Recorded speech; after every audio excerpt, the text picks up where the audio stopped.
Today is December 30, 2024. I'm Pastor Michael, and this is Wilderness Wanderings. Our text is from Psalm 114. Why was it, O sea, that you fled? O Jordan, that you turned back? You mountains, that you skipped like rams? You hills, like lambs? Psalm 114, 5-6.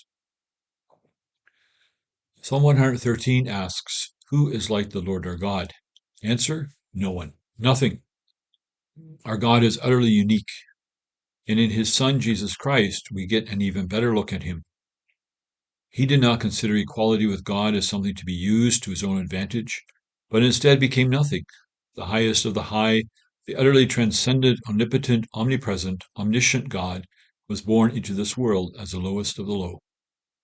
The baby out of wedlock of a poor peasant couple from the unremarkable town of Nazareth. Why did our God take such a lowly path? To raise us up to the highest heights with him. That's why.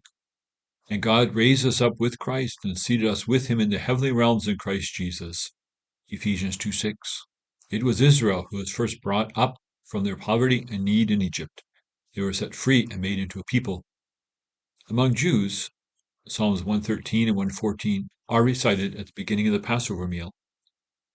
Why did God's people choose these psalms? To remember the victory of their God? Because it puts the eater smack dab in the middle of the great saving acts of God. With vivid simplicity, Psalm 114 proclaims what happens when God shows up. Showing up in power, his first act is to choose Israel, both for his sanctuary and his kingdom. Thus, if anyone else in all the earth wants to meet God or observe life in his realm, all they need to do is show up in Israel. All contrary powers are driven from the field by his appearance. The chaotic powers that put salvation in question must flee before him. In his presence, the mountains, the symbols of all that is solid, durable, quake. God's mighty salvific work is proclaimed by all the facts that are brought together in this weighty hymn. When Israel's thirsty, God offers her water from the rocks and desert sands. When she is hungry, she can pluck birds out of the air and bread from the ground. God provides for those who are near him.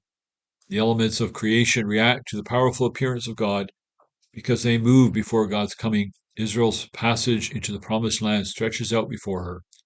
All this and more are remembered as the Jews sit down to eat the Passover meal. The early Christians chose to worship on the first day of the week rather than the Jewish Sabbath because they saw Easter as our Exodus. As much as the Exodus from Egypt shaped the imagination, the memory, and the living faith of Old Testament Israel, the resurrection of Jesus Christ shapes the imagination, the memory, and the living faith of the church.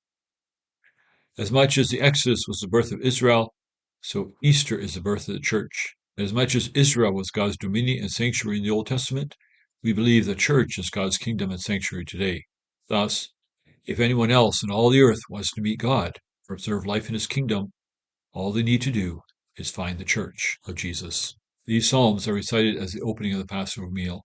They help the eaters enter the story of God, their story. We worship Jesus today and gather at his table to enter the story of Easter, to make it our story.